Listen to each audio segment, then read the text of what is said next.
Hello and welcome. We're getting started here. I know folks are still going to be joining, which is wonderful. But in the meantime, welcome and thank you for joining us for this webinar on why and how to end the war in Ukraine. I'm Marcia Bernstein, CAPA board member and convener of CAPA's Foreign Policy Working Group.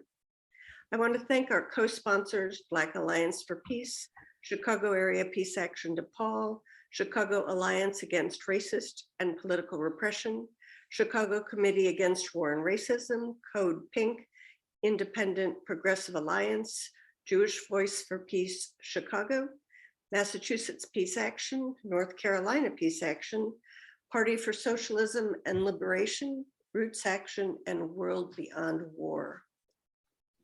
Here in America, we are quite divorced from what's going on in other parts of the world, largely because we don't feel the effects in our daily lives. We also need to acknowledge that there is plenty of blame to go around as to how the parties involved got to this point with the war in Ukraine. We're here tonight because it's important to remember that there is no such thing as a good or necessary war. So how do the parties and forces involved walk it back? It's a certainty that there will be no winner here. The people and country of Ukraine are and continue to suffer the longer the war and conflict goes on. Moreover, the risk of it escalating to something bigger increases with every passing day. We need to pressure our government to engage in the only real means of ending conflict: diplomacy, realism, and compromise, which, like democracy, are difficult and messy. It will take a huge dose of realism by all parties to even begin to wind down this conflict. And that's why we're here today, starting with why it's so necessary to end this war. We'll look at the costs of this war in terms of lives lost or drastically injured, in terms of damage to homes and livelihoods, and in terms of dollars, rubles, euros, whatever, that are being squandered to destroy societies rather than secure them. I'm sure our panelists will have plenty to say on this matter, but what I just mentioned are at least part of the why. How? Well, I'm not going to pretend to know the answer. That's why we're all here today, to hear both about why and especially the how of this could be realized by these experienced and thoughtful panelists. They will be introduced to you by Frank Lawrence, a CAPA member who's also part of our Foreign Policy Working Group. And Frank also serves as co-coordinator for the Midwest region of the Black Alliance for Peace Solidarity Network. As you will surmise, Frank hails from the British Isles. It's only fitting, don't you think, that Americans and Britishers should jointly examine and challenge the gruesome situation that our political leaders have failed to avoid, or at least talk about mitigating. So again, thank you all for joining us. And here is Frank. Thank you very much, Marcia, and thank you participants for joining this webinar tonight on this very important subject. And as Marcia said, the program is based on the questions why and how to end the war in Ukraine. So essentially, we're going to discuss why it is so critical that this war stop as soon as possible, and also what we as activists should do and demand to try and bring this about. The subtitle to this is Stop the Insanity, because what is happening is totally insane. This is a needless, totally unnecessary conflict, which could so easily have been avoided had the powers that be actually wanted to avoid it. So we are fortunate to have three great panelists tonight to discuss this topic. We have allotted 20 minutes for each panelist. We will have time at the end of the panelist presentations for questions. And if you wish to ask a question, use the raise your hand feature and you will be called upon to state your question in person in the order of your hand raising. And after each question time, each panelist will have or after the question time, each panelist will have the opportunity to make some final comments. So the first panelist to speak will be Colonel Lawrence Wilkerson, Colonel Wilkerson was the distinguished visiting professor of government and public policy at the College of William and Mary in Williamsburg, Virginia from 2005 to 2021. But before his professorship, Wilkerson was the chief of staff to Secretary of State Colin Powell at the US Department of State. And that was from 2002 to 2005. And of course, that was during the period of the Iraq War. Prior to that, he had served 31 years in the US Army, with his final military assignments were as special assistant to the then chairman of the US Joint Chiefs of Staff, General Colin Powell. And later he was the deputy director and director of the US Marine Corps War College at Quantico, Virginia. And today he's a senior non-resident fellow at the Quincy Institute for Responsible Space Statecraft and co-founder with Major General Dennis Leitch of the All Volunteer Force Forum. And since Colonel Wilkerson has left government service, he has been a stalwart critic of US militarism and US geopolitical posturing. And that's my characterization of his activities. Our next panelist is Marcy Winograd. Marcy Winograd is the coordinator of the CODEPINK Congress. She's a longtime anti-war activist who served as the 2020 DNC delegate to Bernie Sanders, and she co-founded the Progressive Caucus of the California Democratic Party. Marcy's activism began in high school when she marched against the Vietnam War, and she later joined the defense team of the Pentagon Papers whistleblower Daniel Ellsberg. She's a retired English and government teacher, and she blogs about militarism and foreign policy at laprogressive.com. We'll have a lot more to say about Marcy's work with CODEPINK much later in the program. And last but not least, we have Jacqueline Luqman. Jacqueline Luqman is the Washington, D.C. coordinator for the Black Alliance for Peace. She's also in the leadership of Black Alliance for Peace. She's the co-host of the daily radio show By Any Means Necessary on Radio Sputnik. And she's the host of the Luqman Nation on Black Power Media, which you can see on YouTube.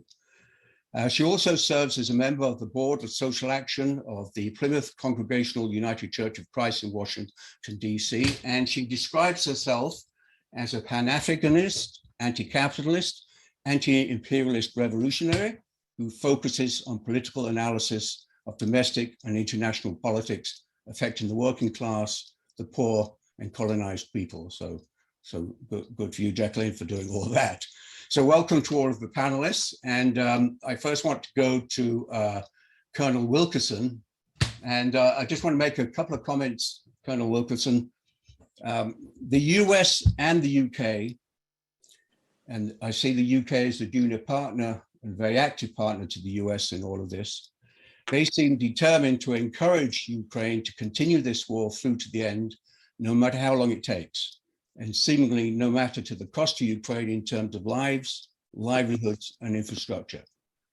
And of course, there's bipartisanship support in both the US and the UK for all of this. So the bottom line is that there'll be no calls for peace negotiations from either the US or the UK government. And in fact, there's plenty of evidence that they have conspired to scupper peace talks that were taking place earlier last year. So we'd be pleased to hear your views on this topic, and also what you think would be the ramifications if the conflict does last for an extended period of time in the attempt to gain a total military victory over Russia by Ukraine. What are the ramifications geopolitically, particularly maybe with respect to China, the situation with China, the effects on the global South, the development of the BRICS alliances, and so on. And also, if you could wave a magic wand, what would you like to see happen in terms of the diplomatic process that would be required to bring an end to this insanity? Over to you, Colonel Wilkerson. Thank you, and thank you for doing this. I've just finished a series of webinars and seminars, interactive and otherwise, on this issue with everyone from the Quincy Institute to the Navy. And as you've characterized it, it is a extraordinarily insane situation.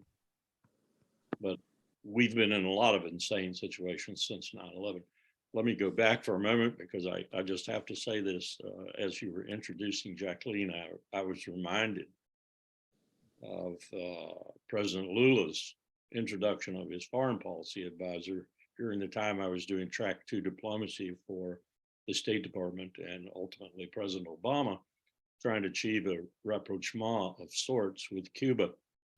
And his foreign policy advisor looked at me and said, you were in the military, weren't you? And I said, yes. And he said, you know, I'm a avowed Marxist, don't you? I said, that's no problem. He said, we can work together. And President Lula became really the man who stood behind a lot of what we did in Sao Paulo and Buenos Aires and Mexico City and so forth to achieve what we did. And then, of course, Donald Trump reversed the whole thing, which brings me to a major point. People in the world do not trust us anymore.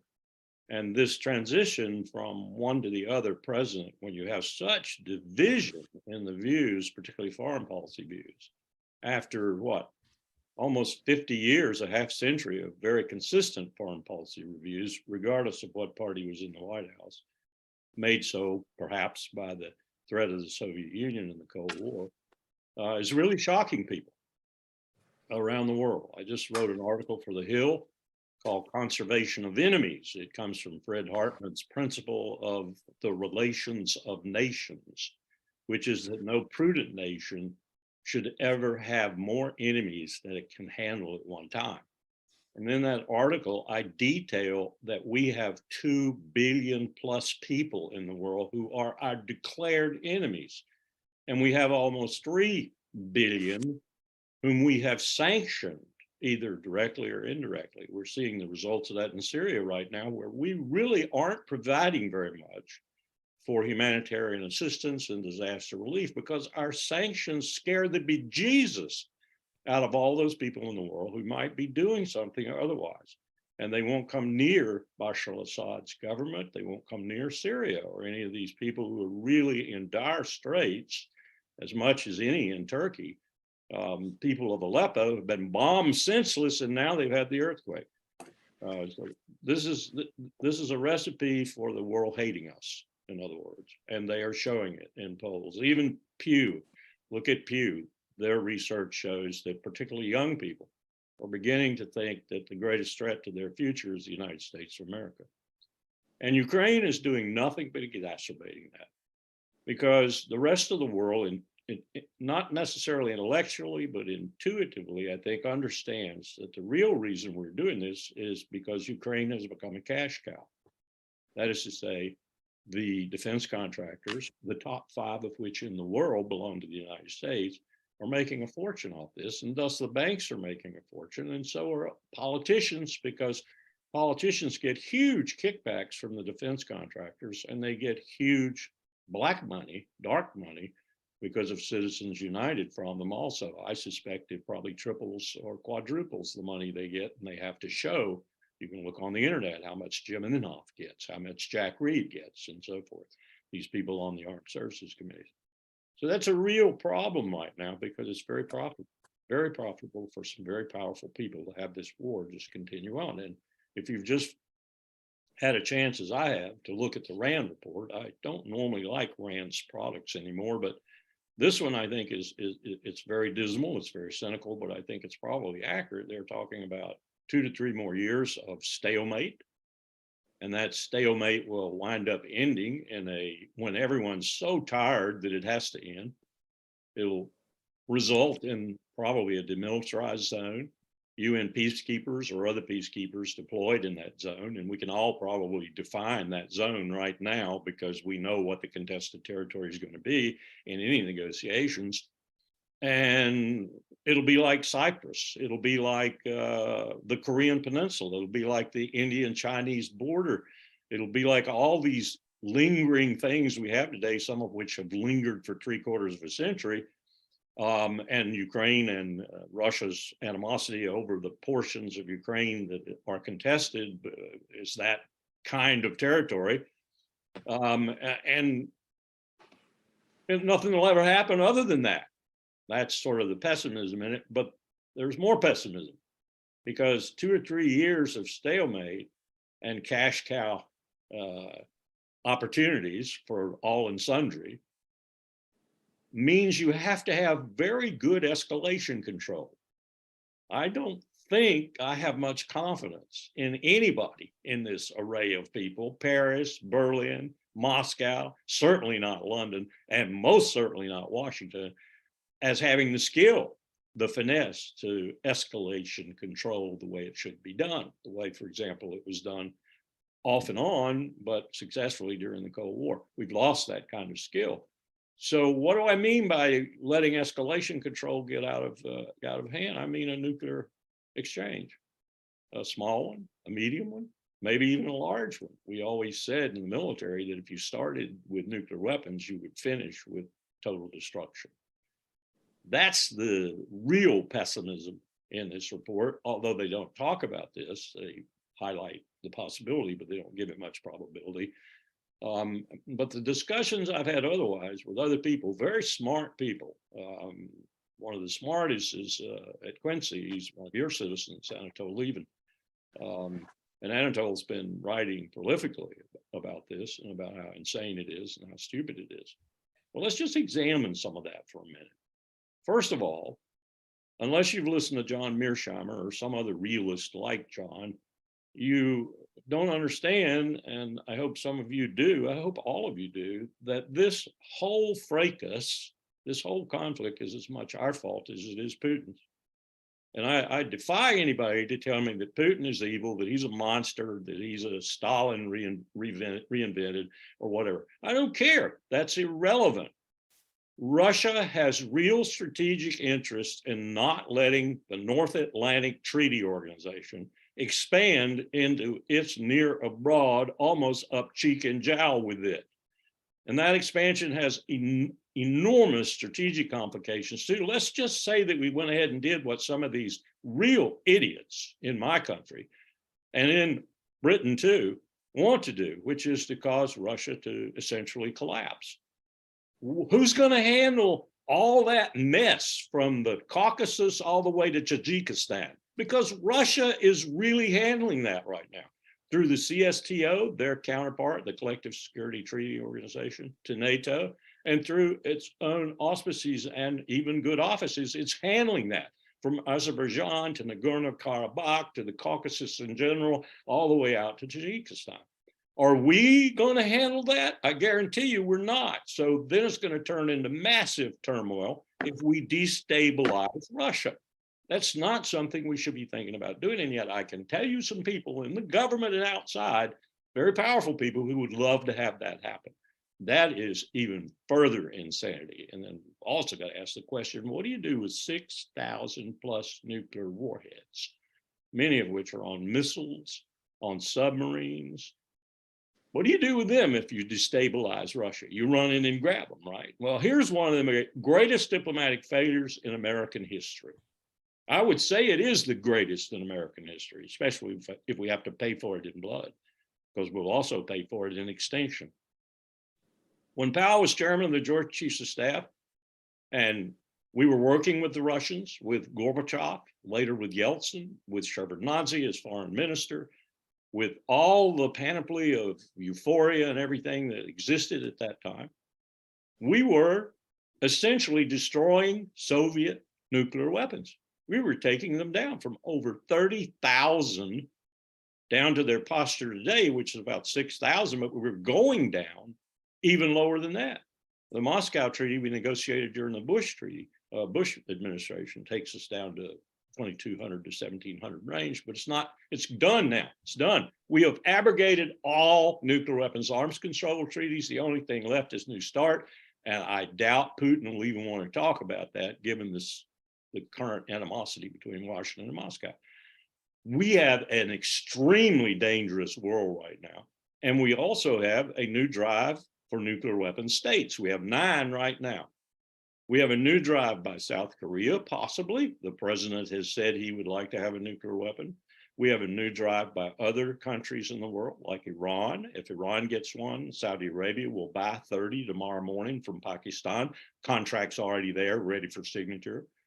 We're really living in a dangerous world. And what are we doing? We've got a war in the heart of Europe that might lead to the very devastation I'm talking about because of the stupid idiots on every side managing it. If I can even use that term, managing it. It is a disaster. It's an absolute disaster. How would you go about fixing it? How would you go about stopping it? Should have happened a long time ago. I think right now, from what I'm hearing, we are working with the good offices of Oman. They've worked with us many times before, successfully in many instances.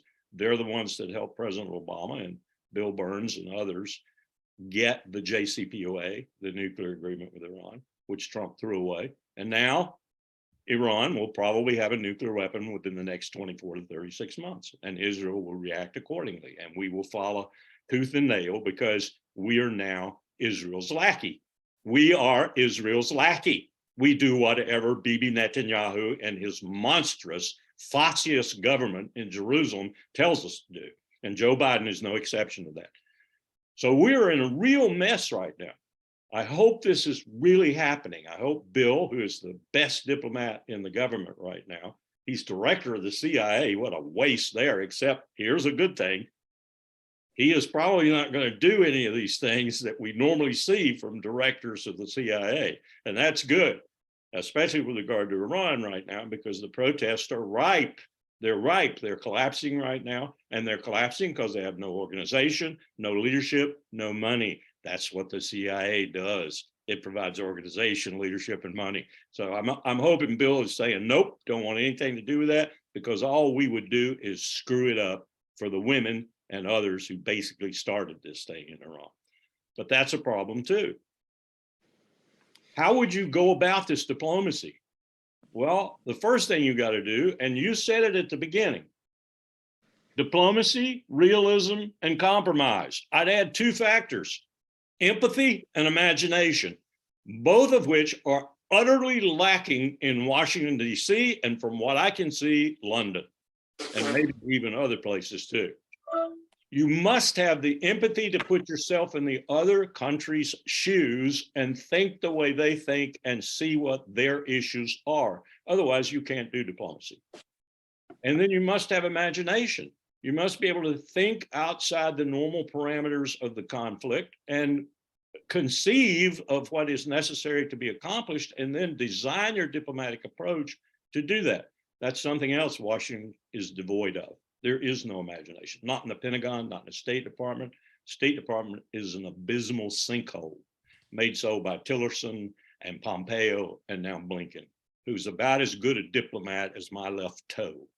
So we've got some real good diplomats out there. Wang Yi, I know Wang Yi, he's a fine diplomat. He works for Xi Jinping, but they're our enemy. Sergei Lavrov was one of the finest diplomats in the world when we were working with him. Colin Powell talked to him on his cell phone all the time. Can you talk to Sergei now? No, he hates our guts. He thinks we're disgusting. He thinks we lack all the things I just described are necessary for good diplomacy, and he is right.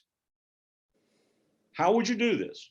Well, the first thing you would do is you say, Crimea, Mr. Putin, is yours, period. No argument. Zelensky, you will not touch that promise. Do you understand?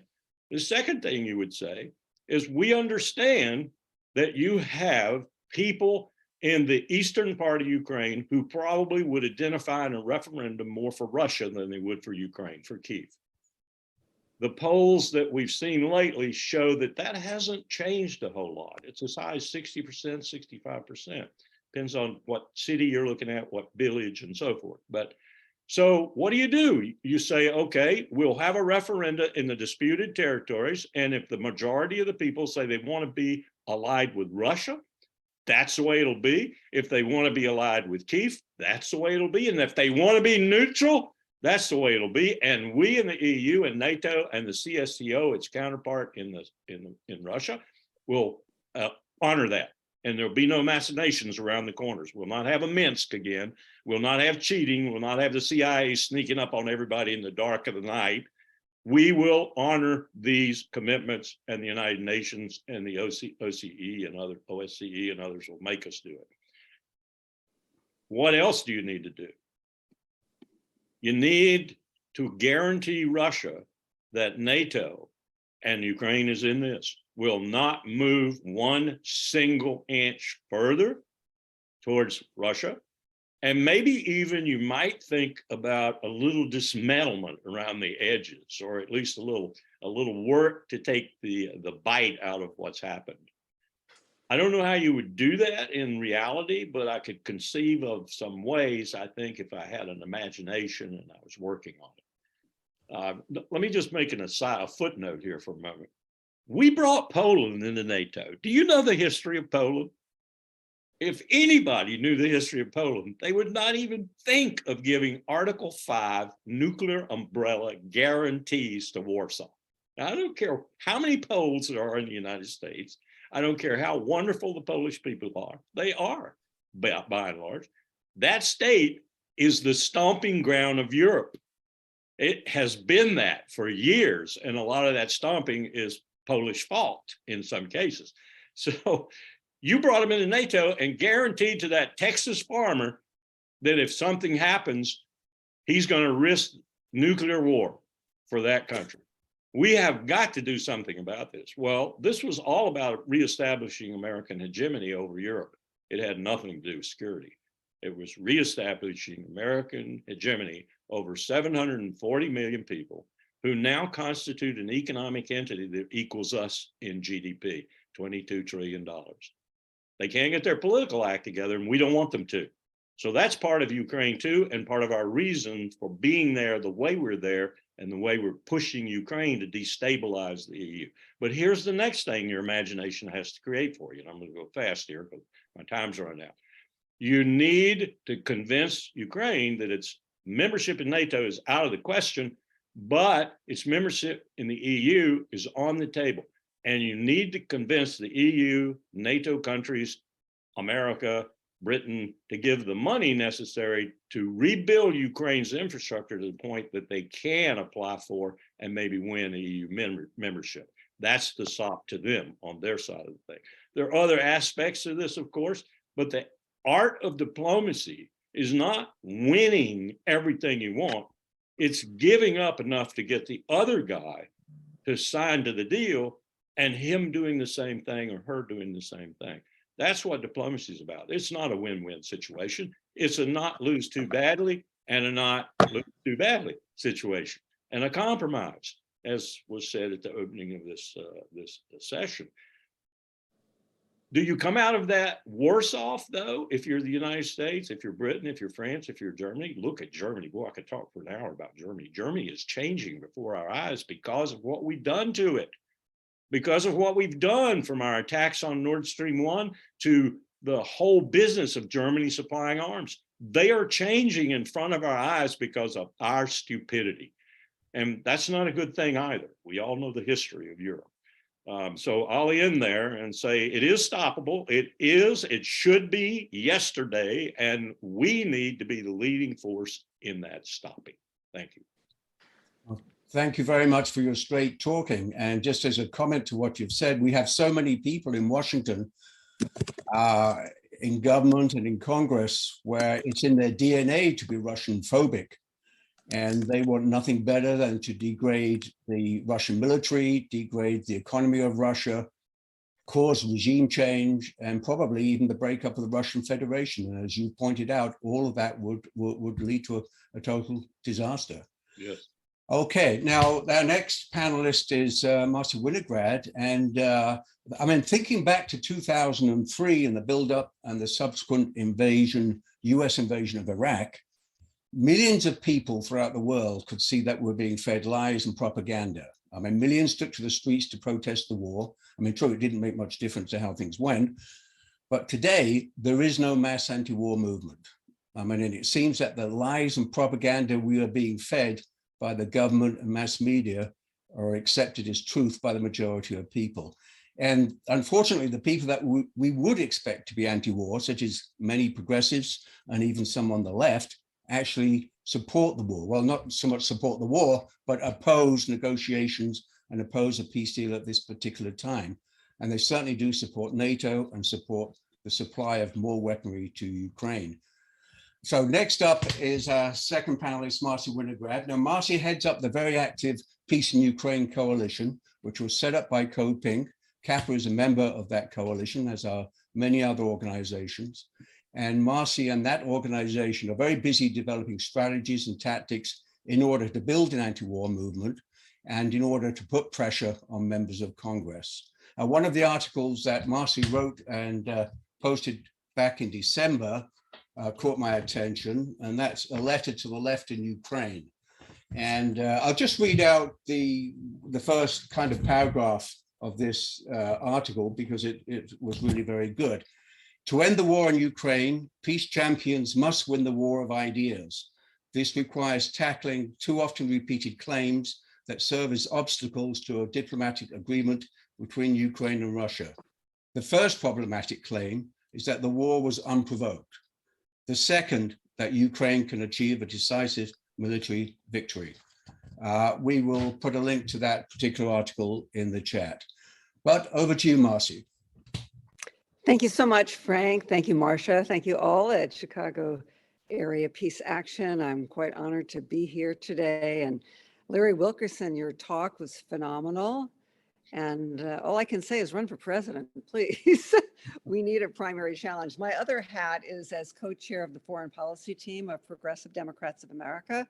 And as a DNC delegate for Bernie Sanders, I headed up a committee that submitted a lot of foreign policy recommendations. And I'm just, it's horrifying to see President Biden on this trajectory toward a world war, which is, what we're talking about, and betraying so many of the promises to end endless war. So as co-chair of the foreign policy team of Progressive Democrats of America, I was involved in spearheading a call for a primary challenge to President Biden. I think we really need one from somebody with the expertise of a man like Larry Wilkerson, or a woman, right? But somebody, because otherwise we will have a void, or we will have, the Republicans, the Make America Great Again, neo-fascists running as anti-war candidates, when we know what they're all about is really militarizing this country. All right, that being said, I'd like to just introduce you to the work that we're doing at the Peace in Ukraine Coalition, which, as Frank said, was launched by CODEPINK, but involves over 100 organizations. This is our website, peaceinukraine.org, and you can see some of our demands, our points of unity on the homepage. No more weapons for endless war. We've got to be asking, picketing, protesting our members of Congress to continue to vote for more weapons. As we know, as Colonel Wilkerson just said, there's no decisive military solution to be had.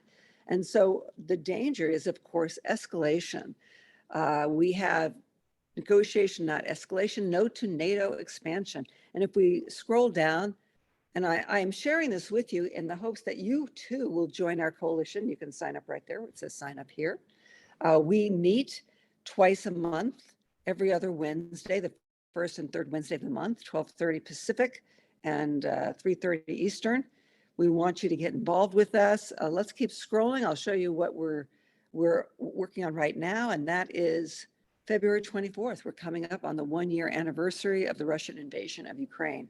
So today at our meeting, we worked on writing letters to the editor using some templates to mark this 1 year and say, obviously there is no military solution. We need diplomacy. And if we don't pursue it, this is what we are facing.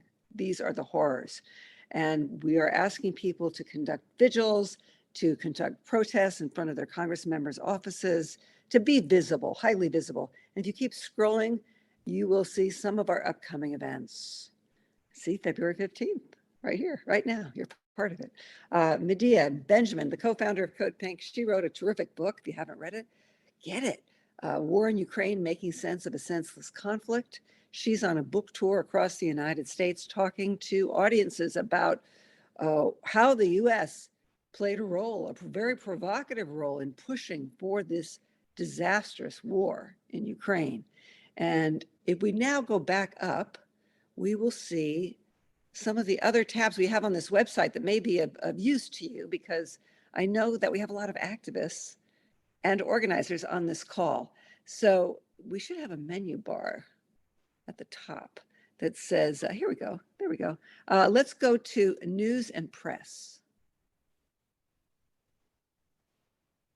News and press right above that. Yeah, there we go. And if we scroll down, you'll see lots of articles that we post, including the one, How America Took Out the Nord Stream pipeline. I heard that, well, I started to watch the interview that Amy Goodman did today on Democracy Now! With Seymour Hersh. It's great. So do catch it if you haven't already seen it. We have lots of articles, including the one, the YouTube interview sandwiched into a Robert Scheer post on how the former Prime Minister of Israel admitted that, hey, guess what? We were right. The United States and the UK sabotaged that peace deal back in March between Ukraine and Russia. They'd almost reached a peace deal. All right, as you continue going down this page, you'll see lots of podcasts and videos that you might want to share. All right, so I'm also a co-producer of CODEPINK Radio. My focus is on the war in Ukraine, and I've interviewed Jeffrey Sachs this month, and you can certainly share that. All right, let's go back to the menu bar and take a look at what we've been doing as a coalition that got started almost immediately after the invasion of Ukraine. We put out a statement, and those organizations that signed on were immediately involved in our coalition. So if we go back to the menu, we can see news and press. Under news and press, it has January weeks of action, I think. Let's take a look at that. Yeah, all these different weeks of action. Well, we can really look at any of them, but how about September? Let's look at the most recent one. Whoops, go back to news and press, September, there we go. And we're asking people to send us their photographs after they hold a vigil or an action. There are CODEPINK activists in DC visiting members of Congress saying, come on, we need to hear from you and you need to press for diplomacy. It was really quite disturbing to see the 30 or so members of the Progressive Caucus, which is a caucus of 93 members, issue a letter calling for diplomacy only to retract it within 24 hours. So clearly they need a lot of support from us to continue on with that theme. And there we have it. And so, you know, it's small groups right now. And I think that's the way it started in a lot of previous wars. Just got to get out there. And we have people who say, Marcy, you know, I'm by myself. I'm in an isolated area of the country. People are completely brainwashed by MSNBC or Fox News, whatever. And I don't know who to organize with. And my response is, well, start with yourself. We have petitions on our website. You can print them out under resources. Let's take a look at the resources page. Petitions, we have farmers markets, grocery stores, wherever people are, go there and ask them to sign your petition, engage them in conversation. So under resources, yeah, you can see a whole list of resources, talking point statements. We have how to respond to misconceptions. You know, people will say, Ukraine is winning the war. We've got to just keep arming them. No, they're not. In fact, I just read in Newsweek, the United States, NATO countries are running out of ammunition. You know, they want to have some for their own defense. So what's the next step? If they don't keep sending ammunition, what are they going to send? Troops? What are they going to do? Use nuclear weapons? So we refute a lot of these claims. And lastly, let's go to take action. Yeah, we want everybody to take action. So back to the menu bar, it says act now. There we go, act now. Let's click on that. What do we have under act now? Keep going, keep scrolling. Okay, under the first one, under act now, go back to coalition response. Okay, send a letter to Congress, you can do that. View a calendar of coalition. Okay, and then we have tanks, no thanks. These are CODEPINK action alerts. Investigate Nord Stream. Let's take a look at that. Click on that one, yeah. Because we know, a lot of us on this call are aware that Seymour Hersh published on Substack, probably because no one else would publish what he was going to say, that the United States, that President Biden, even before Russia invaded Ukraine, ordered a group to plan the sabotage of Nord Stream. And he put the National Security Advisor, Jake Sullivan, in charge, and also very involved in that effort was William Burns, the head of the CIA, somebody some of us thought would be more of a statesman. Okay, so if we scroll down, you see this is a one click. After this call or during this call while I'm speaking, go ahead, click on this, send your members of the House and Senate this email, which says, we want you to hold hearings, get to the bottom of this. This was industrial terrorism, okay? And we want to know the truth. The US public deserves to know the truth. So that is that website, okay? And we hope that you will use this as a resource, because really the coalition, we want to educate people. We want to activate people, organize and mobilize people. And it's really hard to mobilize people if they're not educated. And it's hard to mobilize people if they're not organized. So we want to expand our coalition. I bet a lot of the people on this call, you're involved in other efforts, anti-racism efforts, protect the environment, climate crisis efforts. We want to bring these people into our coalition and broaden it. There's an Answer Coalition event coming up March 18th. There'll be one in the East and one in the West. We want to build that up and mobilize more people for that. Now, one area that has not been talked about a lot is the impact of this war on the environment.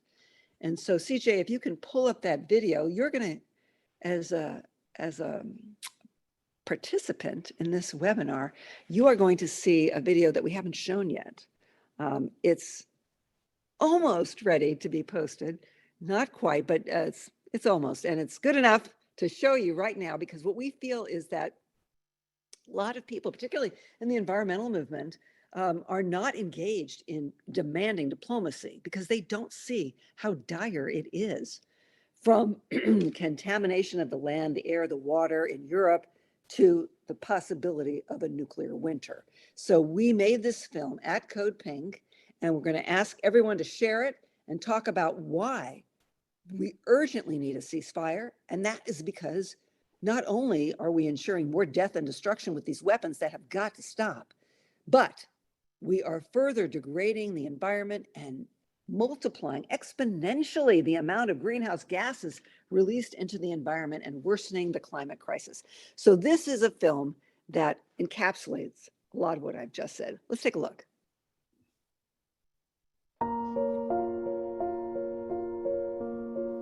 The war in Ukraine is not only a human tragedy, but an environmental disaster, with exploding chemical plants spewing toxins into the air, rockets increasing greenhouse gases, and warships killing marine life.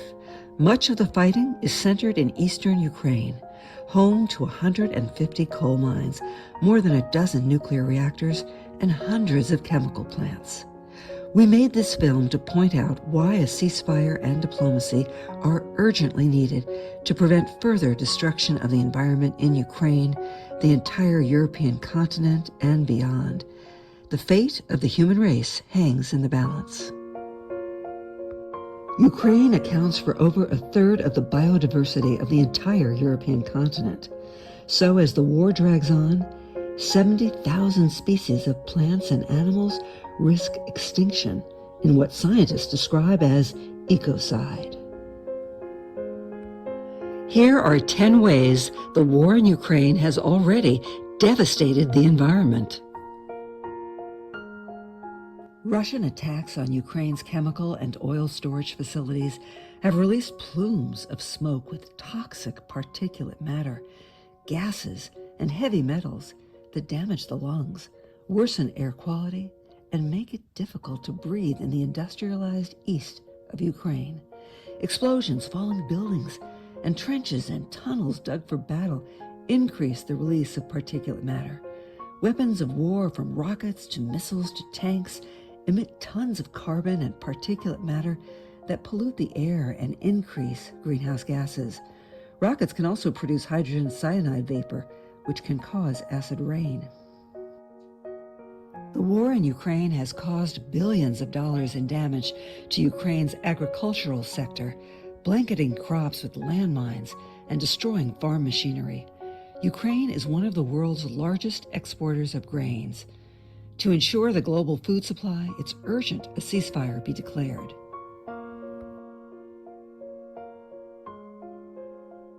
Attacks on industrial facilities have resulted in chemicals leaching into rivers and groundwater, contaminating the drinking water for over 1 million people in the Donbass region. The use of explosive weapons by both the Russians and Ukrainians in the Donbass threatens to collapse a water system already weakened by a decade-long civil war in eastern Ukraine, where ethnic Russians battled Ukrainian nationalists armed by the United States. Bombings and fires have not only increased greenhouse gas emissions, but also led to deforestation and the loss of carbon sinks. Since the Russian invasion of Ukraine and U.S.-imposed sanctions on Russian oil and gas, dirty energy companies are gaining new licenses to increase their exports of liquefied natural gas and oil to Europe. European companies have also taken advantage of the energy crisis to increase filthy coal-fired power generation and to keep nuclear plants online that were scheduled to be decommissioned. Marine biologists estimate at least 50,000 Black Sea dolphins have been killed as a result of the war in Ukraine. Whether the cause is contaminated water, exploding mines, or the noise from warships and detonations, dolphin carcasses are washing up on the shores in Ukraine's Odessa region. The loss of dolphins can upset the ocean's ecosystem and make it difficult for fish to thrive.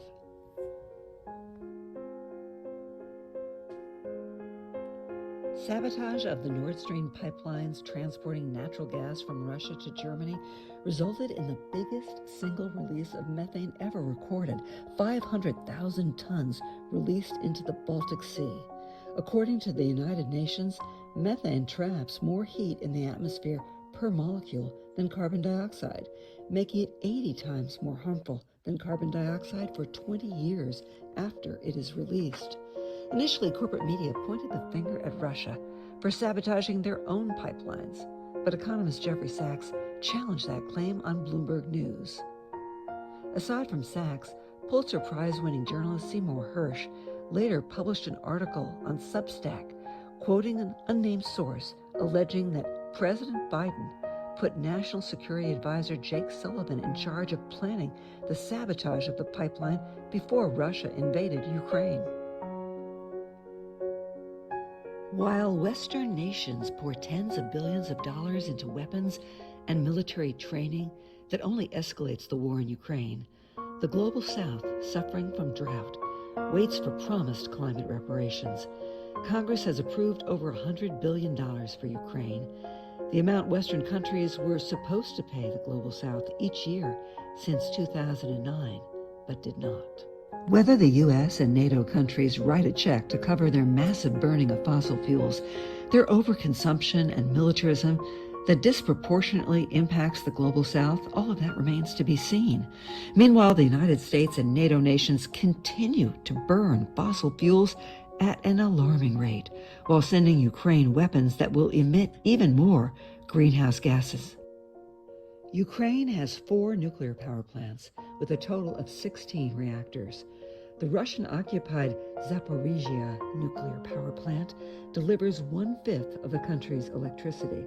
It is here at Zaporizhia, on the eastern bank of the river, that shelling by Russian and Ukrainian forces has raised the specter of a nuclear catastrophe or meltdown, like the one that occurred at the Chernobyl nuclear power plant in 1986. The accident at Chernobyl, located in Ukraine, but then part of the Soviet Union, spread radiation throughout Europe. An even greater environmental threat is the threat of nuclear annihilation. The war in Ukraine has become a proxy war between the United States and Russia, the 2 most nuclear-armed nations. Since the invasion, Russian leader Vladimir Putin has issued veiled nuclear threats, saying all options are on the table, while President Biden has warned of nuclear Armageddon if the war escalates. A nuclear war between the United States and Russia could result in a nuclear winter that would create global famine and risk the future of life on this planet. We cannot allow that to happen.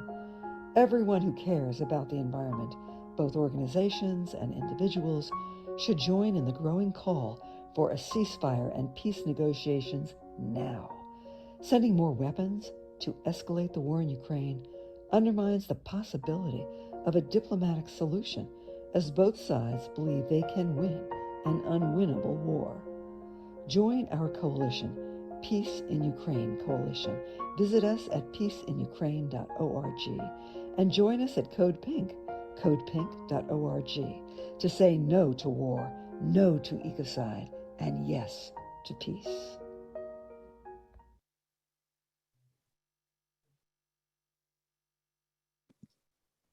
There we go. We're going to work on some of those volume levels, but you get the idea. We think it's really important that we come out with something like this to impress upon people how much is at stake with the future in terms of the climate crisis and this ever escalating war. So that's an overview of what we're doing at the Peace in Ukraine Coalition, what we're doing at CODEPINK, and how you can get involved, and I hope you will. Thank you. Thank you very much, Marcy. Thank you very much. There are many implications of this conflict in Ukraine, and thank you very much for bringing the global south into the picture.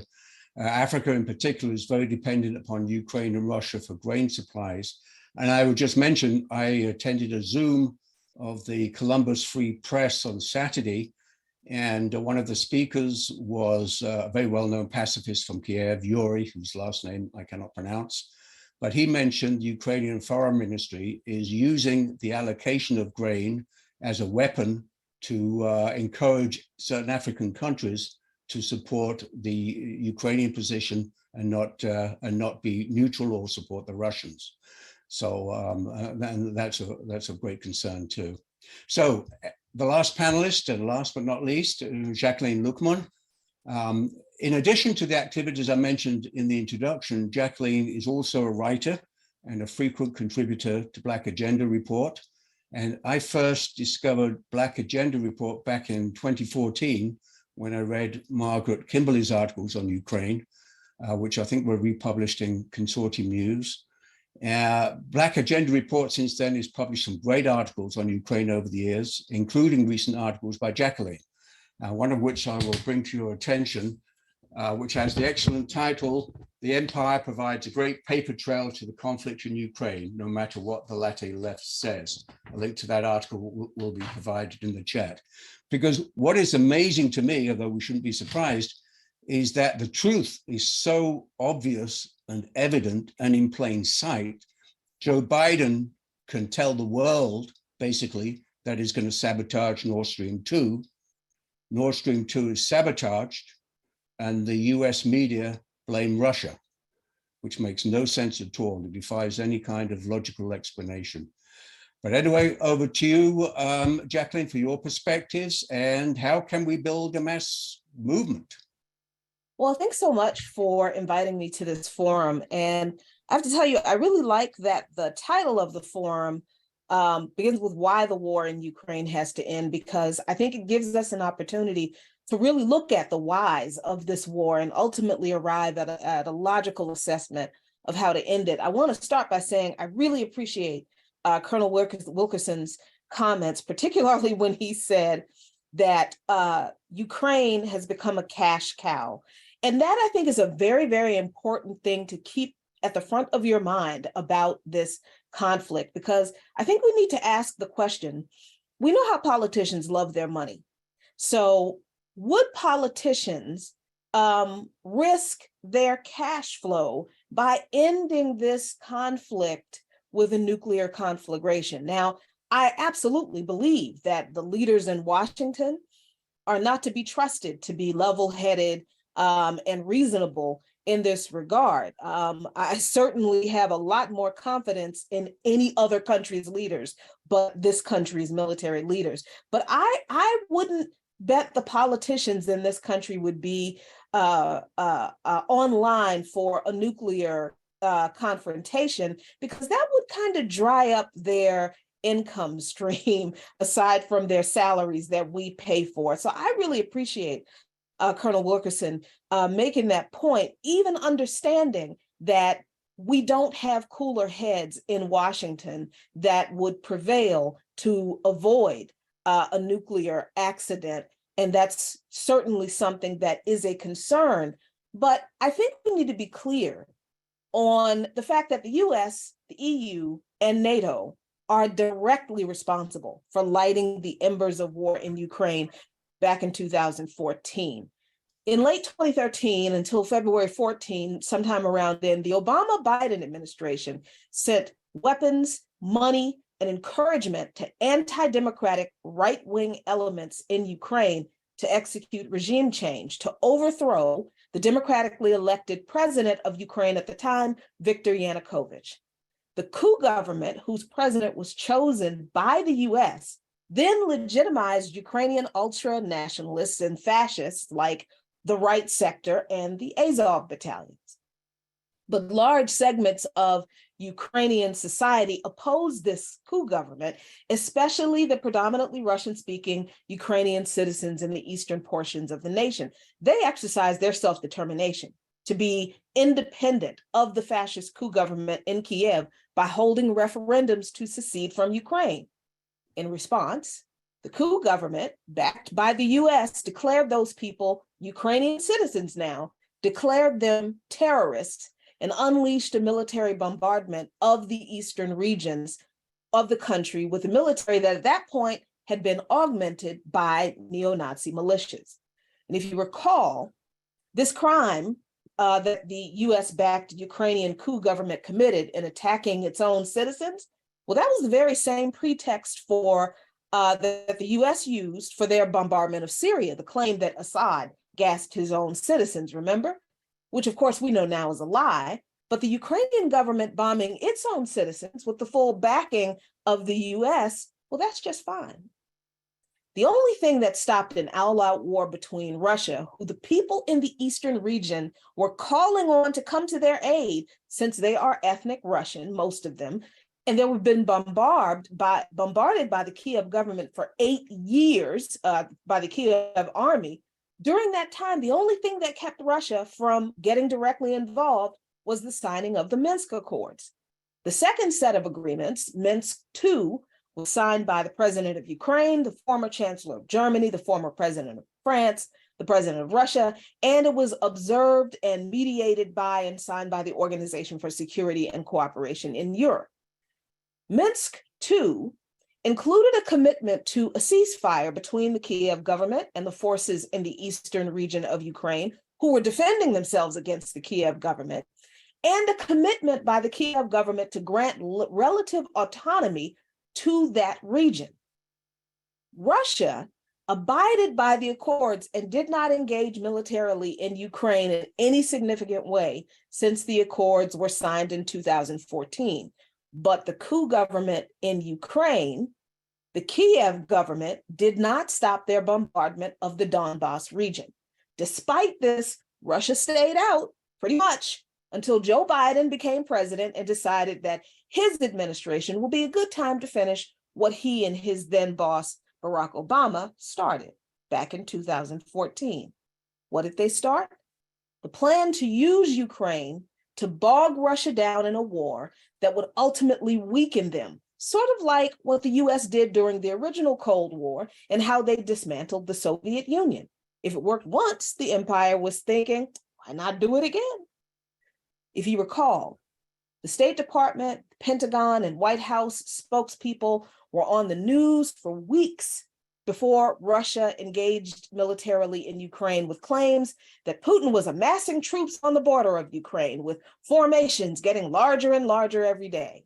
You weren't told that the troops were inside Russia, and you also weren't told that the US and NATO were carrying out military exercises, massive military exercises, in the countries that border Russia for months, if not years, before these frenzied announcements of Russian troop mobilizations were happening.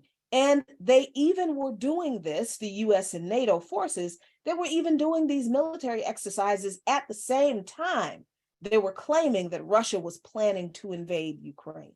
An invasion, by the way, that the US State Department media outlets told you that Vladimir Putin just woke up one morning and decided to do without any provocation whatsoever. And we know that was a blatant lie. And we need to understand that the joint US-NATO military exercises with and in countries bordering Russia are part of a decades-long policy of expanding NATO to include countries that were formerly members of the Warsaw Pact, the Soviet Union Federation of Socialist Countries that was the counter to NATO. This policy of NATO expansion to encircle Russia was formalized by Bill Clinton in 1999. And the expansion of NATO has been a legitimate security concern for Russia since then, especially as multiple US presidents have promised that NATO would not expand closer to Russia's border over and over again, year after year, and they reneged on every single promise. So when the Obama-Biden administration supported the coup in Ukraine in 2014, and then supported the fascist Kiev coup government's military bombardment of their own people in order to force them back under Kiev's and Washington's control, I would say that the real invasion of Ukraine, because I don't call Russia's military involvement in Ukraine an invasion, it was a response to, quite frankly, years of provocation by the US and NATO. I would say that the real invasion of Ukraine took place then in 2014 with the invasion of the US-EU-NATO axis of domination into Ukraine under the auspices of the promise to make Ukraine a member of NATO, something that we've established Russia wouldn't oppose, because that would mean the complete encirclement of Russia on its western border by NATO forces. So when the US began claiming that Putin was planning to invade Ukraine, the other critical information that we in the US and much of the West were not told was that Russian officials were actively trying to negotiate to avoid a military conflict. A February 24, 2022 article from the Yale Macmillan Center, not a leftist or even liberal outlet at all, Yale University, the Macmillan Center, details the scuttled negotiations to completely avoid the conflict in Ukraine. They note that, quote, this is directly from their report, more than anything else, it was the refusal of Ukraine to implement the provisions of Minsk II, especially the provision that would give the predominantly Russian-speaking regions a special constitutional status that caused Russia to threaten military action against Ukraine. Time after time in recent weeks, Putin and Russian Foreign Minister Sergei Lavrov made it clear in meetings and press conferences that the key to resolving the situation in and around Ukraine was the full implementation of Minsk II, end quote. Well, if that's all it would have taken to avoid this conflict, why wasn't this one demand met? A demand, by the way, that Ukraine agreed to when they signed the Minsk II agreements. Well, we learned from former Chancellor of Germany, Angela Merkel, that she's one of the signatories of the Minsk II agreements, that the leaders who signed the Minsk Accords, with the exception of Russia, they never had any intention of adhering to the agreements at all. She said that signing the agreement was just a ploy to, quote, buy time for Ukraine. Ukraine used this time to become stronger, as you can see today. Ukraine in 2014, 2015, and Ukraine today are not the same, end quote.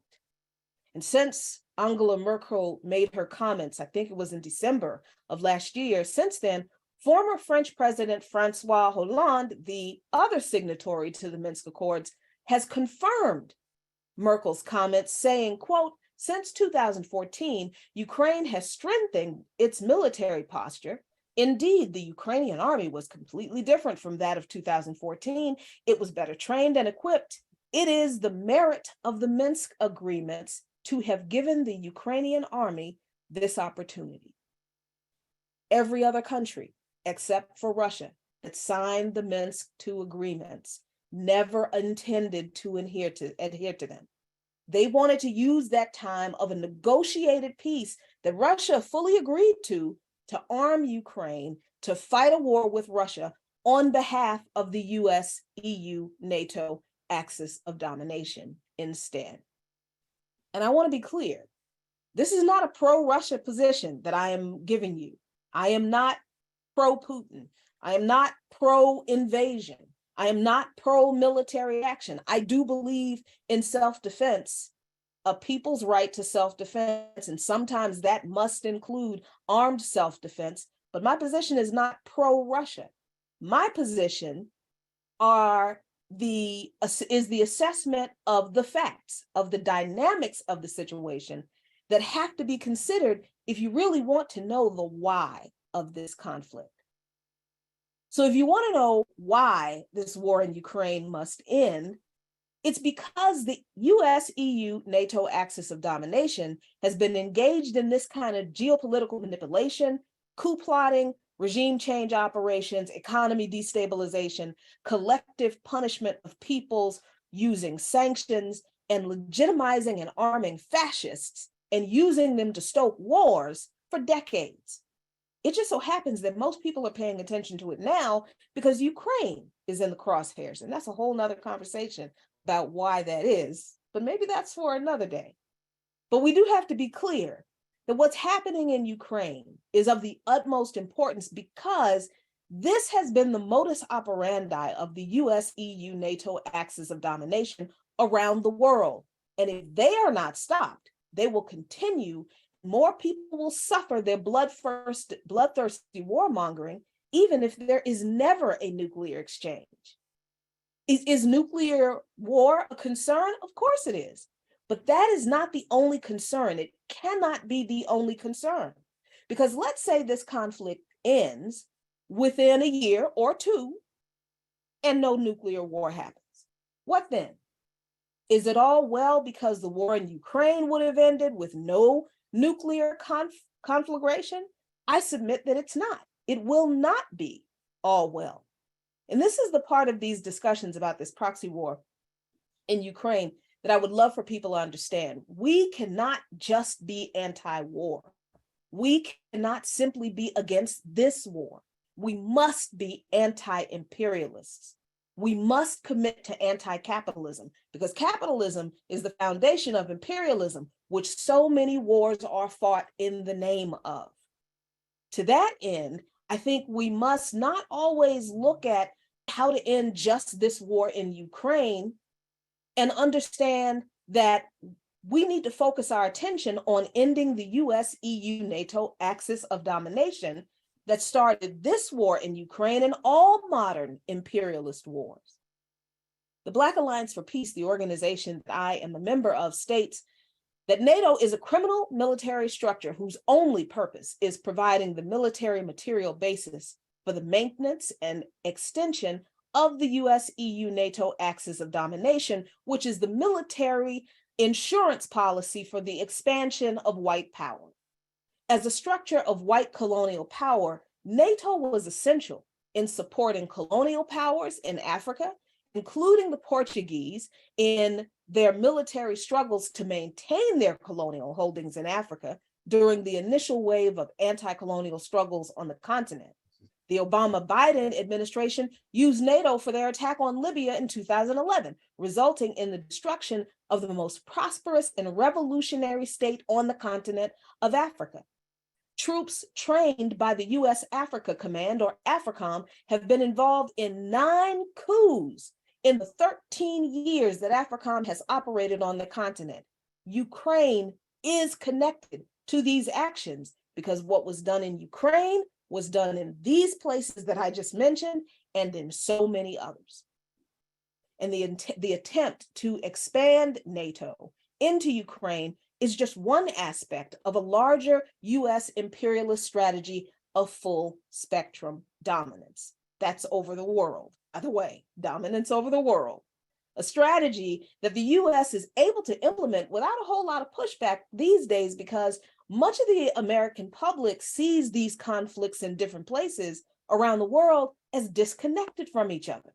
But they are all the same US hegemony trying to impose its control over the whole earth.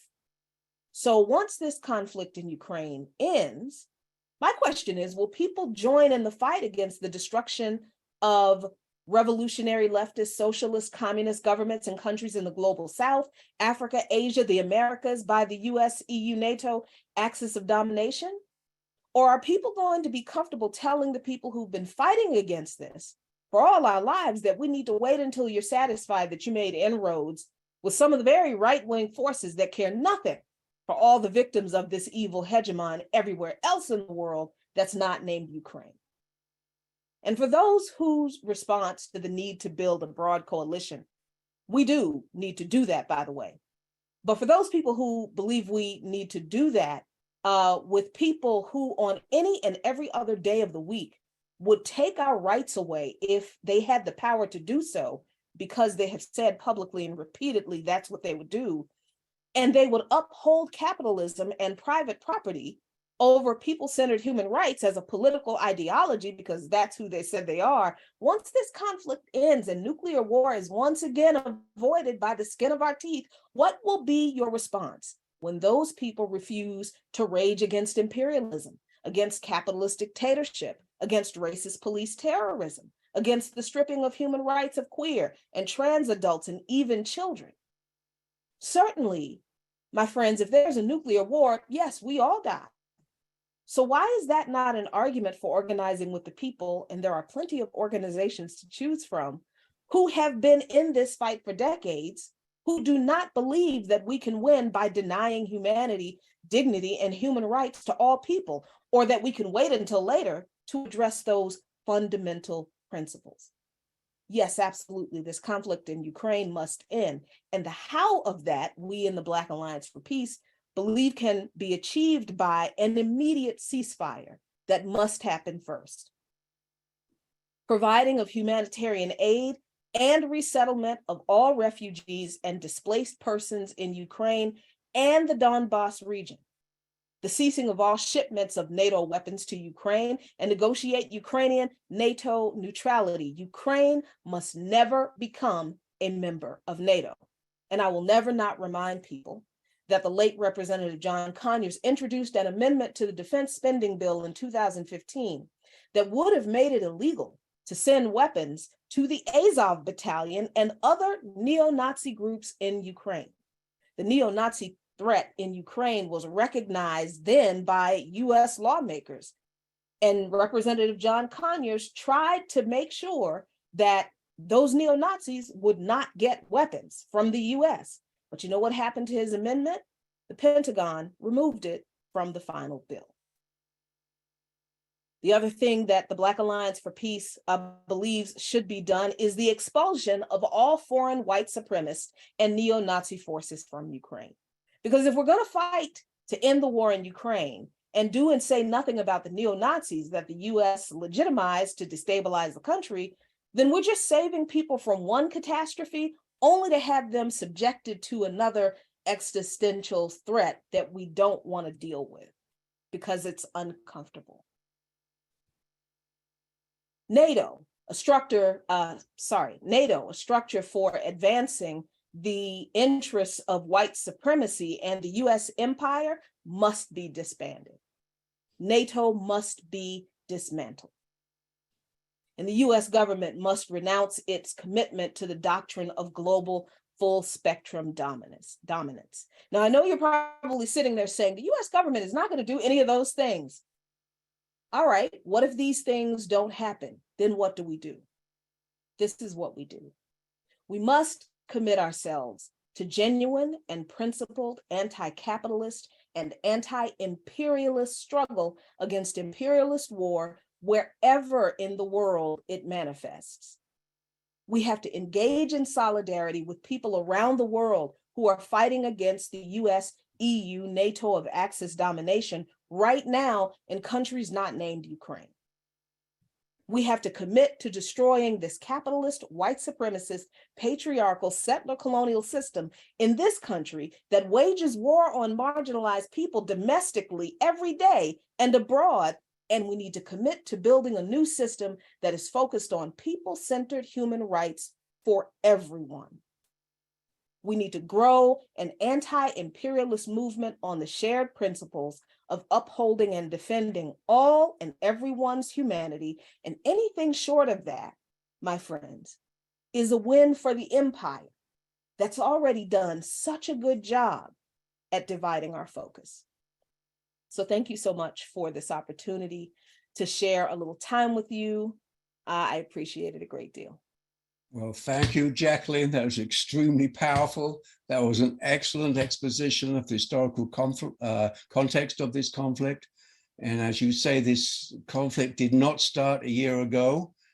You could say it started in 2014, and you could say it started many years before that. The same president who invaded Iraq on the basis of lies was the same president who in 2008 pushed NATO towards admitting Georgia and Ukraine, despite knowing that there was a red line by Russia.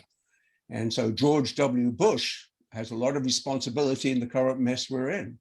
And in terms of what happened in 2014, there is no doubt that the CIA, the State Department, the National Endowment for Democracy had a big hand in pushing the coup in Kiev. And you're absolutely right. I mean, there are many reports of the neo-Nazis in Ukraine, BBC documentaries, Vice News documentaries, etc. But suddenly after February 2022, nobody referred to those reports anymore. There were no neo-Nazis. Couldn't be any neo-Nazis because the president was Jewish. Well, we had a black president. No racism in the USA, I guess. But anyway, it's time for questions, and we have some minutes for questions. And Marcia, we asked people to raise their hands if they do have a question. I'm not sure how that's working out, but Marcia, do you have somebody with the first question? I have some in the Q&A, but no one Okay. can see who has a raised hand as of yet. Okay, can you ask them from the Q&A? Yeah, Sandy asks, I'm sure that there are other state officials who see past the propaganda like Colonel Wilkerson. Where are they though? And how can we get them to speak out? Americans will listen to them.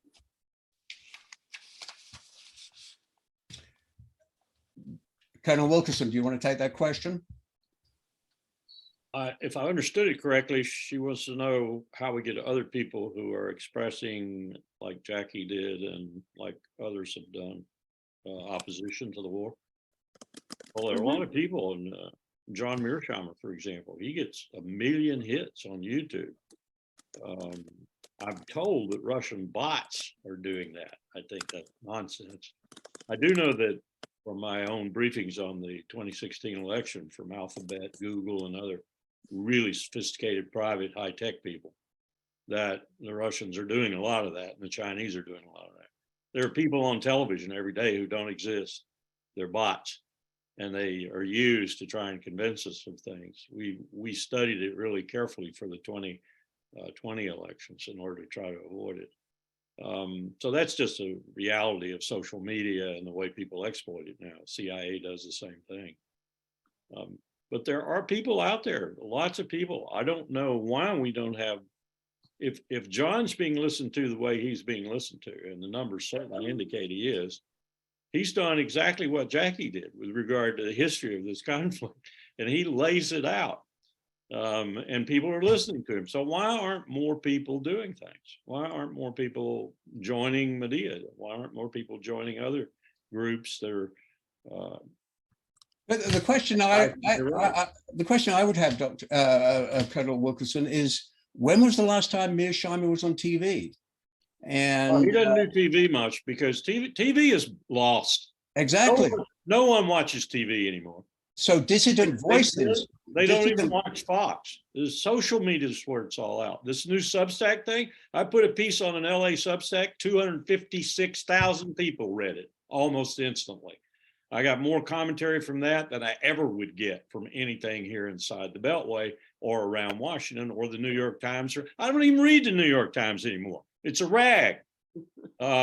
Is there anybody in government or Congress, though, who is pushing what you were suggesting, what Jacqueline was suggesting? Not really. There's some people you can go talk to. There are people like Sherrod Brown in the Senate. Then there's Jack Reed in the Senate, who's a warmonger par excellence. I don't even recognize Jack Reed anymore. He gets so much money from the defense contractors and dark money too that you can't get him to do anything. Marcy, what would you I've have given to up say? on the Hill. I've given up on the Congress. The Congress is woke to its stupidity, and it won't do anything, with a few exceptions. And I'll still talk to those senators and those representatives, but it's out there in the hustings. We need to get to the people, and the people need to start doing what they did during my war, for example, Vietnam, or what they did in London when I was in London, and 1 million plus people protested the Iraq war. Bobbies couldn't even get around on their horses. The people were so thick. That's what we need. But how do you Let me just tell you what's happening now in London. There is a Stop the War coalition, but that Stop the War coalition can't even divulge the venue where it's going to be holding the coalition because of intimidation and threats. That's the situation in the UK right now. I don't doubt that. Boris Johnson probably, is behind a lot of that. Well, Jeffrey Starmer of the Labour Party is just as bad, for sure. Yeah. But Marcia, can we move on to the next question? Of course. Jack asks, Ukraine has proposed a 10-point peace plan. It provides an agenda for possible negotiations. How would you handle the issue of accountability for war crimes? That is the question. I'm still trying to get accountability for George W. Bush and Dick Cheney for torturing people for absolutely no reason, really, because we never got a piece of actionable intelligence, regardless of what Dick Cheney said. We did not get a single piece of actionable intelligence from massive torture programs. We did get it from things like Ali Soufan at the FBI, who used rapport building techniques to question people. We got some good evidence, good intelligence from that sort of thing. So it just shows you, I don't know how you achieve accountability in a world that does not achieve accountability. You can go to South Africa and find a truth and reconciliation group, and then you look at South Africa today and you say, well, what did they really reconcile? And what did they really bring about? Nelson Mandela, were he still alive, would probably be rolling around in the street at what's happening in South Africa. But isn't it true that all sides in a war commit war crimes? I mean, Absolutely. war itself should be considered a crime. Absolutely. In this diplomacy, you have to go in there and you have to say, we're not going to do anything. You've got them, we've got them. It balances out. We're not going to do anything. Let the International Criminal Court, let the international groups that do this sort of thing do their thing. Don't try to stop them from doing it. But you have to get the war stopped first, and that's more important to me than prosecuting people for war crimes. Marcia, next question. Okay. Is it appropriate for the US peace groups to call for peace on the basis of pre-2022 lines? Jacqueline, could you make a comment on that?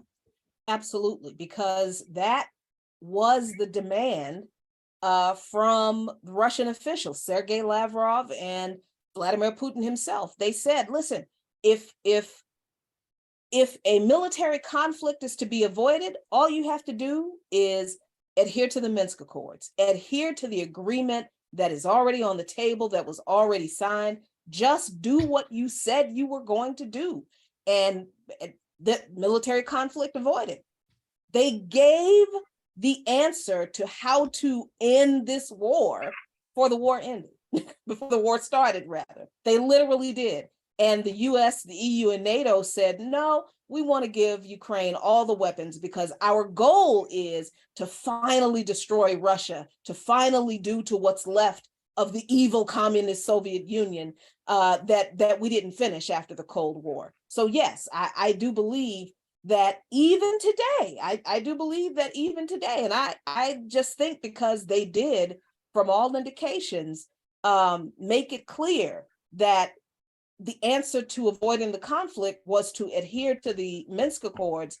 I think doing that, coming back to the table with the Minsk Accords would go a long way in at least starting a negotiation process.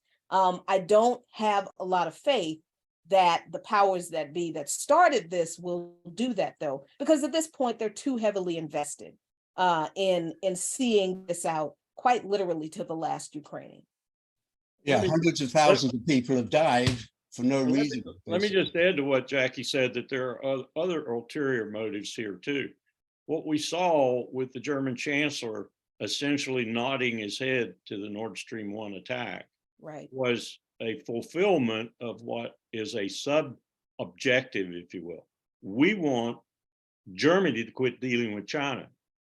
So we are going to undermine Germany's economy to the point that Germany will have to turn towards us, and they will now for the gas. They are now for the gas that they're not getting through Nord Stream, and get them away from China. That's an ulterior motive, and it's a vicious, insidious motive. And we may be careful what you wish for, Colin Powell used to say.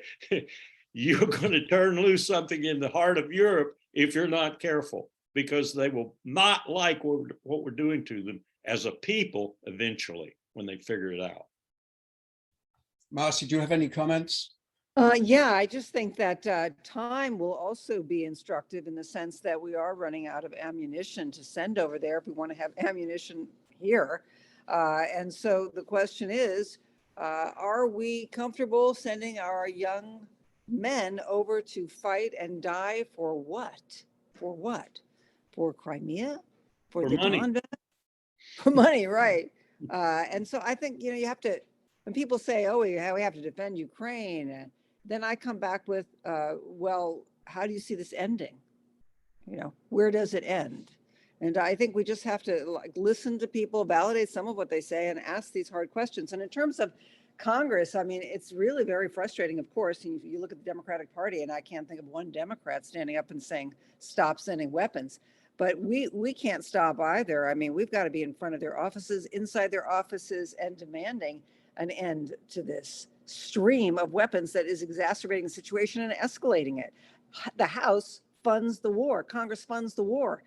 They defunded the Vietnam War as a result of massive protests in the streets in this country and GI resistance. In Vietnam, they stopped showing up in their uniform. They were fragging their officers. So yeah, the people have the power, but we really have to organize. It's not easy. It never was, but we are up to the task. Marcia, do we have time for one last question? I have a kind of a joint question. So any reading recommendations or websites for people who want to learn more about the roots of the war in Ukraine?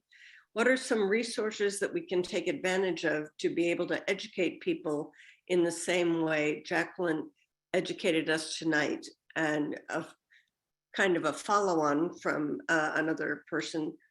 Around me, I see a bunch of Americans flying Ukrainian flags and talking about how bad Putin is.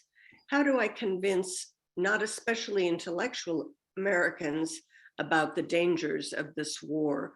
They seem to be related questions. I'll jump in. I went to the dentist the other day, and when I saw him a few weeks ago, he was all about got to arm the Ukrainians for self-defense. And so I tried a different approach. I didn't come up with this. I heard somebody else talk about it. And it was, this war in Ukraine is really scary. It's really scary. It seems to be escalating. I'm not sure what's going to happen. I'm afraid. And then he came back with, yes, it seems like it's a proxy war between the United States and Russia. And we went from there. So I think sometimes just telling people how you feel is a portal to a conversation. Well, I have to say that everything I have learned about this conflict, and honestly, most of what I've learned about imperialism and the roots of imperialism, that is capitalism and the need for capitalism to be destroyed for all of humanity to live in peace. I learned a lot of that from my organization, the Black Alliance for Peace.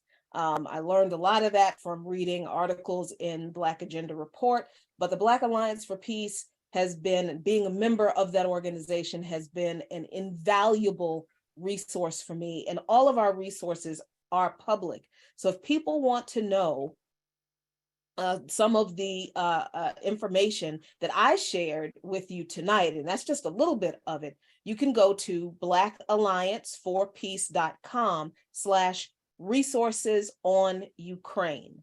And I think that link is in the chat. I hope someone drops it in the chat.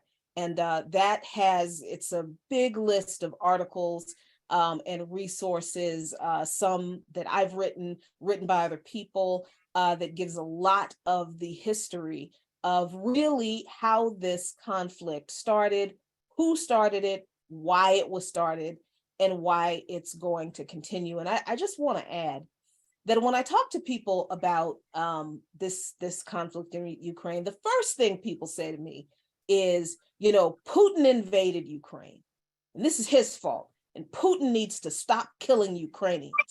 But the very same people don't ever say anything about the ethnic Russians that the Kiev army was killing for 8 years in Ukraine, because people don't know that preceded Russia being involved in any way in Ukraine. So people have this incredible concern for the people being killed by Putin's army in Ukraine, but they have no concern for those Ukrainians who were ethnic Russian, who were slaughtered by the Kiev army.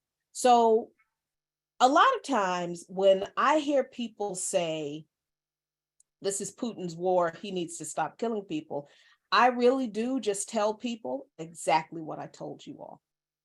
I really do. It's a lot of it, it's just in there because once you learn it, it's so shocking, and it is such a clear roadmap of events that it's hard not to think about it.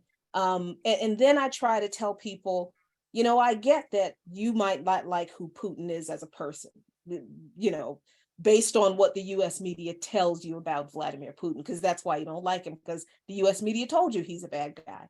But was it Vladimir Putin who didn't provide PPE or a comprehensive plan to deal with the coronavirus pandemic?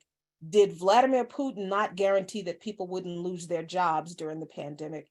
Did Vladimir Putin keep people from being evicted from their homes during the pandemic? Did Vladimir Putin not extend the child tax credit that lifted millions of children out of poverty during the Biden administration?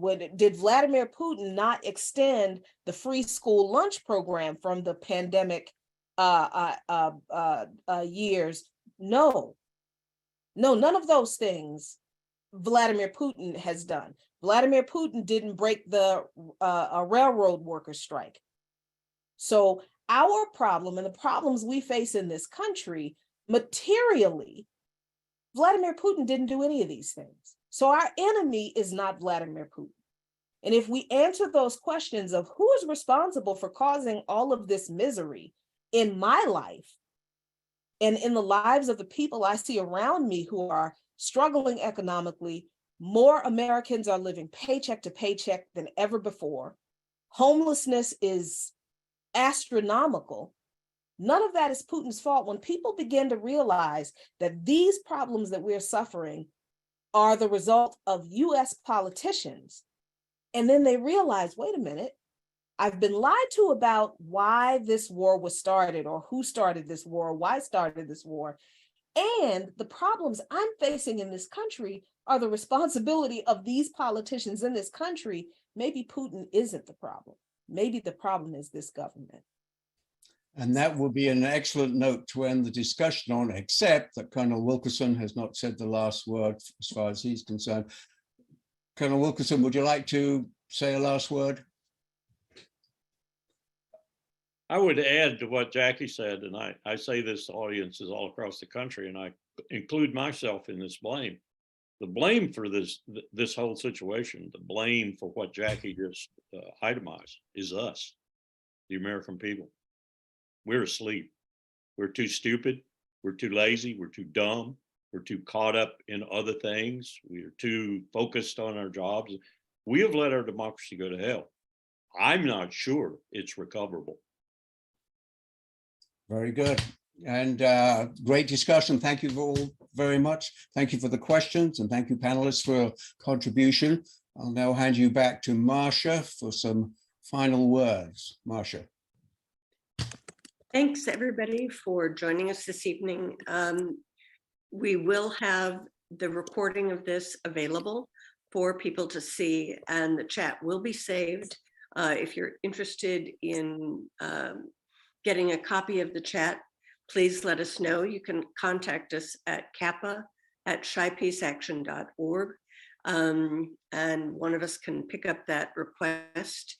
And if you check out shypeaceaction.org, which is our website, you can get information on upcoming events and other important information. We'll get as many links as we can up on the website so that you can continue to follow this important discussion. Thanks again and have a great night.